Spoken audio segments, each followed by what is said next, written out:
Welcome to Echoes of Africa, where hidden stories, bold voices, and untold truths rise from the heart of the continent. Before you dive in, hit subscribe and turn on the bell, because every echo here reveals the Africa they don't want you to see.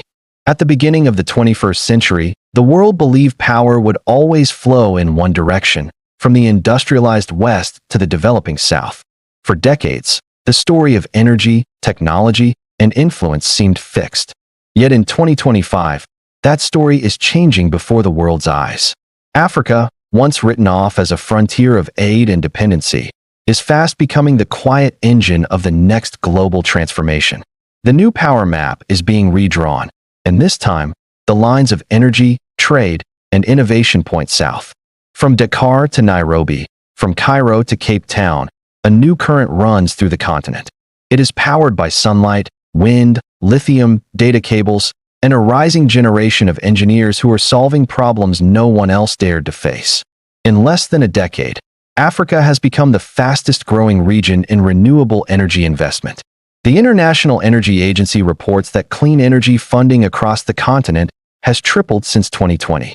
New grids, battery hubs, and transmission corridors are emerging in places once cut off from electricity entirely. The numbers tell a story few are prepared for.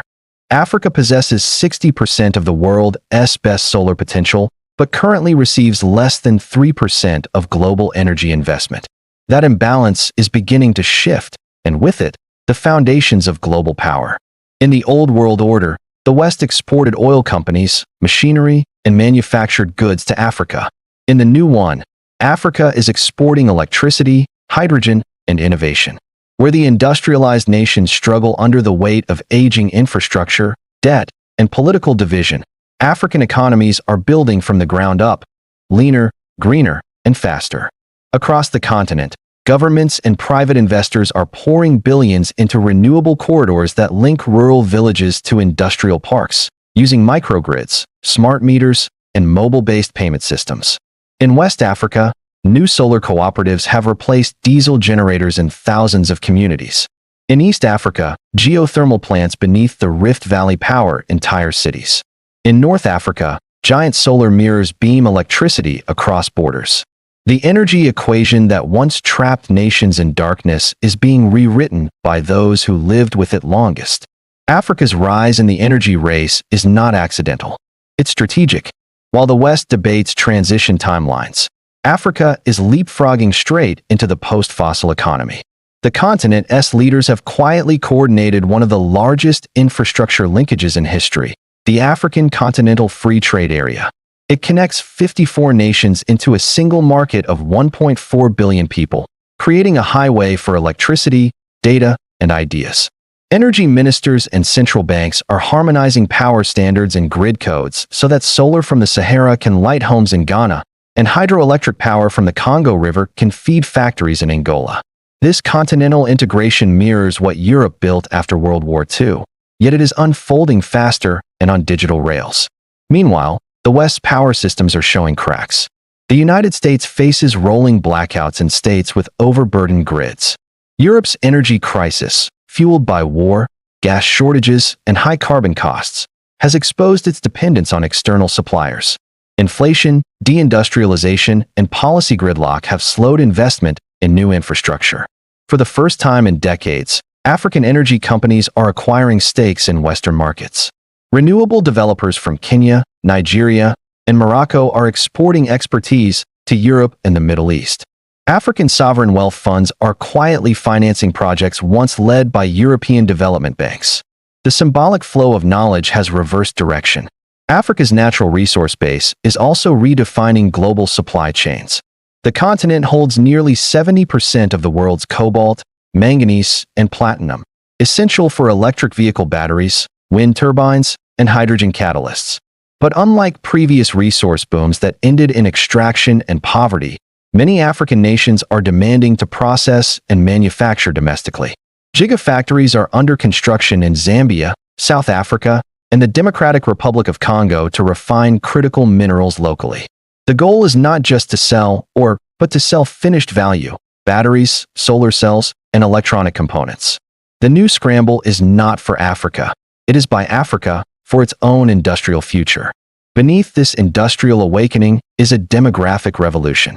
By 2030, Africa will host the world's largest working-age population. The median age is 19, compared with 40 in Europe. This youth bulge is the continent's most powerful renewable resource. Millions of young engineers, coders, and scientists are emerging from universities and innovation hubs. They are building satellites, designing drone logistics, and deploying artificial intelligence to monitor energy grids. Startups in Nairobi, Lagos, and Kigali are now attracting more venture capital than many European cities. What the West sees as risk, Africa sees as possibility. The financial architecture of this rise is equally striking. African development banks, once reliant on external aid, are becoming regional power brokers. They are partnering with Gulf, Asian, and Latin American investors who see Africa not as charity, but as the last great growth frontier. A decade ago, global banks viewed African bonds as volatile. Today they view them as resilient in a diversified climate portfolio. The continent's green bonds have grown at over 30% annually, outpacing most of the developed world. Sovereign risk premiums are falling, while returns on infrastructure projects often exceed those in Europe or North America. In other words, money is following the sunlight. All of this is happening while the West faces a reckoning. Its industrial model, built on consumption and carbon, is colliding with environmental and political limits. The same nations that once financed pipelines now scramble to subsidize renewables, yet public debt and energy insecurity slow progress. Factories are closing. Supply chains are fracturing. Meanwhile, Africa's smaller economies can pivot faster. They are not locked into old energy systems. They are inventing new ones. A rural community can build a solar mini-grid in weeks. A Western city may debate its permits for years. Africa's infrastructure renaissance is visible in ports, railways, and digital corridors. The deep-water port of Lamu connects new trade routes from the Indian Ocean to the heart of the continent. High-speed fiber lines run from Cape Town to Cairo, creating the backbone of a digital economy. Cross-border energy exchanges are becoming daily events. Solar from Egypt lighting Sudanese towns, hydro from Ethiopia stabilizing Kenyan grids, and wind from the Horn powering data centers. This network of interdependence is transforming politics as much as economics. Energy cooperation is forging peace where once there was competition. But perhaps the most significant change is psychological. For generations, Africa was told it must wait. Wait for loans. Wait for technology. Wait for permission. That narrative has collapsed. The new African engineers are not waiting.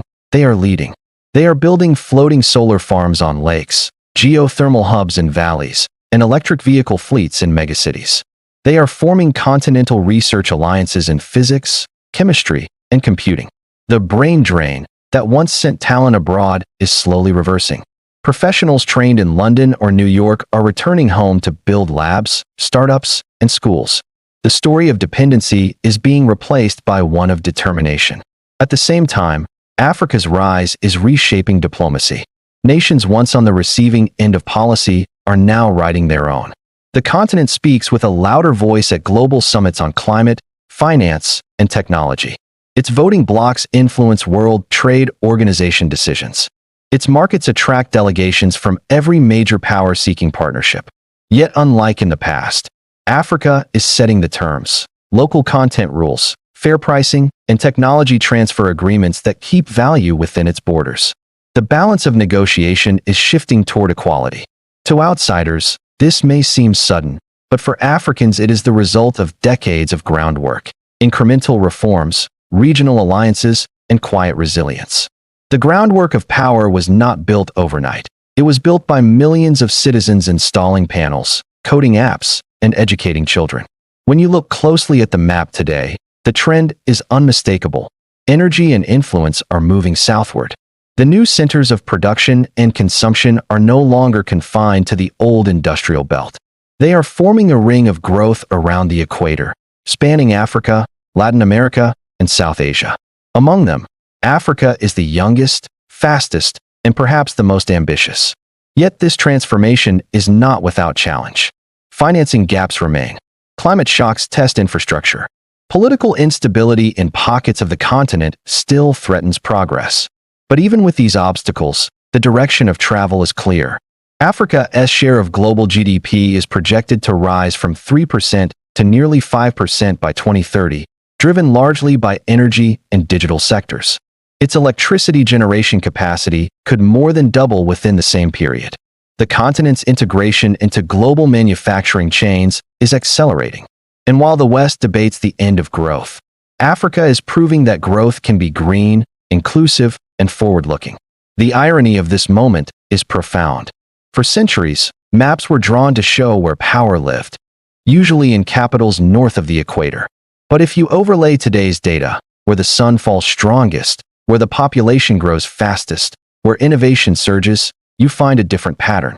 The equator, once seen as a boundary, has become the center.